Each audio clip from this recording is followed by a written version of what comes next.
प्रत्येक मंत्र्याला 2-2 जिल्हे दिलेत. मला आपला सातारा आणि सांगली जिल्हा आहे. आज आपली पहिली बैठक आहे. बजरंग पाटलांनी सांगितलं मी चंद्रकांत दादांशी आता चर्चा करत होतो. भैया आता सुहास भैया थोड्या वेळाने आल्यानंतर माझी चर्चा होईल.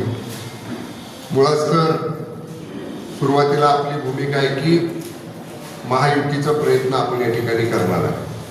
म्हणजे आपल्या बाजूनं शिवसेना म्हणून शिवसेनेनं प्रतिसाद दिला नाही, शिवसेनेनं आमच्याशी चर्चा केली नाही, असं आपली भूमिका अजिबात नाही. आपलं निश्चितपणे युती करण्याची आपली मानसिकता आहे, पण सन्मानाने युती झाली पाहिजे. शिवसेनेचा मान, योग्य सन्मान आणि योग्य वाटा जागेच्या मधला, तिकिटांच्या मधला हा आपल्या पक्षाचा या ठिकाणी आपल्याला मिळाला तर सन्मानपूर्वक युती करायला आमची कुठेही अडचण नाही. आता कसं आहे, वरखंडे म्हटले की त्यांचं कोणतरी म्हणतंय तुमचे किती नगरसेवक आहेत. हे खालचे नेते कोणीतरी, खालचे कार्यकर्ते कोणीतरी म्हणत असतील. त्यांची प्रमुख पालकमंत्री मान्य चंद्रकांत दादा आहेत, इतर त्यांचे काही आमदार मंडळी या जिल्ह्यामध्ये आहेत. आम्ही त्यांच्याशी सुद्धा बोलू. असं काय नाही की शेवटी आपल्याला महायुतीचं राज्यामध्ये ठरलंय की शक्य होईल तिथं प्रयत्न करा, महायुती करा, तडजोड करा. 2-4 जागा पुढं, 2-4 जागा मागं, एवढंच काय हाताला पेटायचं नाही. पण अगदीच जर तुम्ही आपल्याला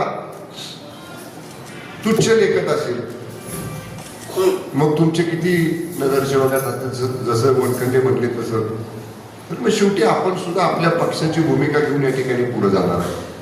पण आपल्याला आजच्या पहिल्या मेळाव्यामध्ये युती झाली तर युतीमधनं लढायचंय, नाही युती झाली तर शिवसेना म्हणून आपल्याला लढायचंय. ह्या भूमिकेमधनं आजच्या बैठकीतनं आपल्याला शिवसैनिक हा जेव्हा हा भगवा हातामध्ये घेतो तेव्हा हा शिवसैनिक वंदनीय शिवसेना प्रमुख हिंदुहृदय सम्राट स्वर्गीय बाळासाहेब ठाकरे साहेबांच्या विचारानं प्रेरित झालेला शिवसैनिक असतो.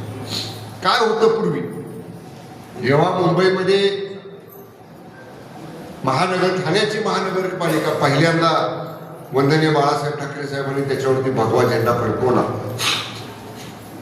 दिघे साहेब होते त्या काळामध्ये. कुणालाही अपेक्षित नव्हतं की ठाण्याच्या महापालिकेवरती भगवा झेंडा फडकेल आणि शिवसेनेचा महापौर ठाण्याला बसेल. कुणाकडे पैसा, अडका, घोड्या, गाड्या काय त्या काळामध्ये होतं. एक विचार स्वर्गीय बाळासाहेब ठाकरे साहेबांनी दिला की नाही,